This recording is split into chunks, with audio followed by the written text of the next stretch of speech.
Karena kasih-Mu dan oleh karena setia-Mu. Karena kasih Tuhan, Daud mau bersyukur. Karena setia Tuhan, Daud mau memuji Tuhan.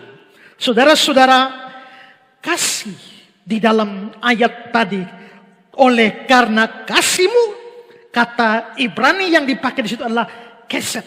Oleh karena keset-Mu, sedangkan kata setia, oleh karena setia-Mu, itu menggunakan kata Ibrani emet yang juga nanti menurunkan kata Ibrani emunah.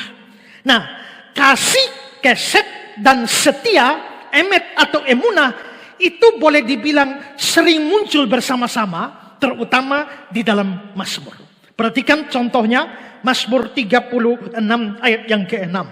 Ya Tuhan, kasih-Mu, keset-Mu sampai ke langit, setia-Mu sampai ke awan, emunah-Mu sampai ke awan. Mazmur 89 ayat 15.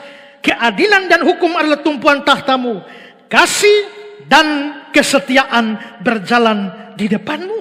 Karena kasih dan setia selalu muncul sama-sama, maka seringkali itu digabungkan menjadi bukan kasih dan setia, tapi kasih setia. Misalnya Mazmur 5 ayat 8. Tetapi aku berkat kasih setiamu yang besar. Mazmur 6 ayat 5. Selamatkanlah aku oleh karena kasih setiamu. Kalau begitu, Daud itu mau bersyukur kepada Tuhan. Aku hendak bersyukur kepada Tuhan. Aku mau bermazmur bagi Tuhan. Kenapa? Alasannya karena kasih setia Tuhan.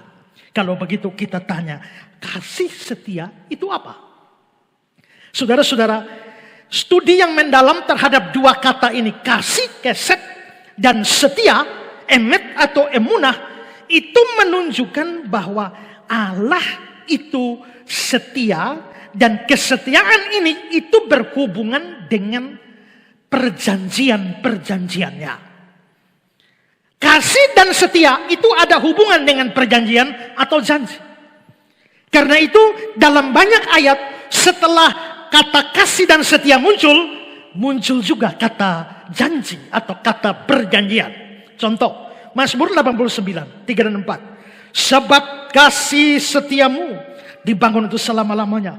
Kesetiaanmu tegak seperti langit. Engkau telah berkata, telah kuikat perjanjian. Setelah ada kasih, setia, ada perjanjian.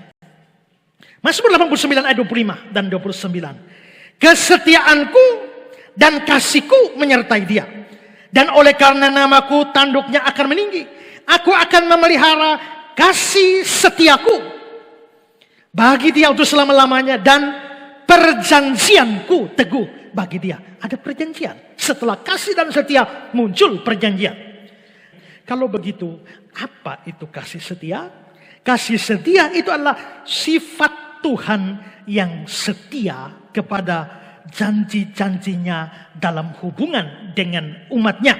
Maksudnya adalah bahwa Tuhan telah berjanji sesuatu kepada umatnya dan Tuhan setia kepada janjinya. Dia tidak mengingkari semua perjanjiannya terhadap umatnya. Itu adalah kasih setia Tuhan. Artinya Tuhan setia kepada janji-janjinya. Dan kitab suci menunjukkan bahwa sifat Tuhan ini, kasih setia, itu saja sudah luar biasa. Tapi dari sisi kuantitasnya, kasih setia Tuhan itu masih luar biasa lagi. Karena itu dalam Keluaran 34 ayat yang ke-6 dan 7 dibilang, Tuhan, Tuhan, Allah penyayang dan pengasih, panjang sabar, berlimpah kasihnya dan setianya. Kasih setia itu sudah bagus. Tapi ternyata di sini dikatakan kasih dan setia itu berlimpah. Lalu yang meneguhkan kasih setianya pada beribu-ribu orang. Nah, saudara-saudara, Daud bersyukur karena kasih setia Tuhan. Karena Tuhan setia kepada janji-janjinya. Kasih setia inilah yang menjadi dasar dari syukur Daud, puji-pujian Daud kepada Tuhan. Dengan kata lain, Daud mau memuji Tuhan. Daud mau bersyukur kepada Tuhan. Daud mau sujud kepada Tuhan. Karena Tuhan tidak pernah ingkar pada janji-janjinya. Nah, saudara-saudara, kalau kita renungkan hidup kita, perjalanan hidup kita, maka sesungguhnya kita akan mendapati bahwa di dalam hidup kita, baik secara jasmani maupun secara rohani, Tuhan memang tidak pernah ingkar janji kepada kita. Tidakkah makanan dan minuman yang kita makan nikmati sepanjang tahun, yang membuat kita kuat dan kita sehat, adalah bukti janji Tuhan bahwa Dia akan memelihara hidup kita? Bukankah Dia berjanji, burung di udara Dia beri makan, bunga di padang Dia hiasi? Maka kita jauh melebihi burung-burung dan bunga-bunga. Dan karenanya jangan khawatir akan apa yang kau makan, minum, dan pakai. Dan bukankah kalau kita bisa makan, minum, pakai yang cukup, tidakkah itu membuktikan Tuhan sedang menepati janji-janjinya dalam hidup kita?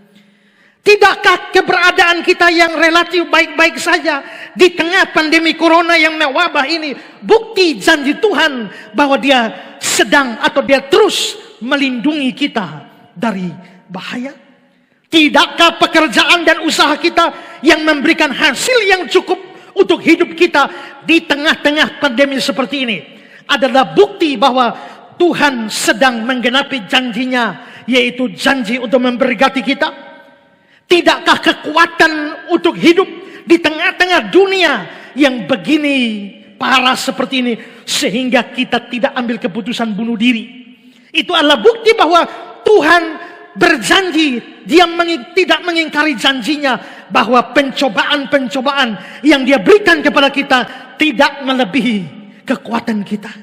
Tidakkah sukacita, damai sejahtera yang masih ada dalam hati kita sekalipun ada banyak persoalan, bukankah itu adalah bukti janji Tuhan bahwa Dia akan memberikan damai kepada kita, tidak seperti damai yang diberikan oleh dunia ini?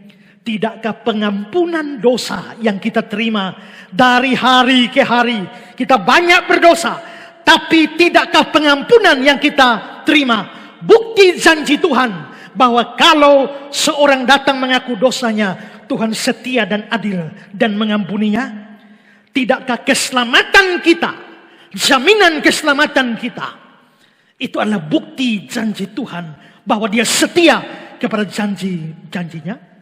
Nah, kalau memang Tuhan tak pernah ingkar janji, janjinya bisa dipercaya. Jikalau Tuhan menggenapi setiap janji pada saya, tidakkah saya harus memiliki kerinduan seperti Daud?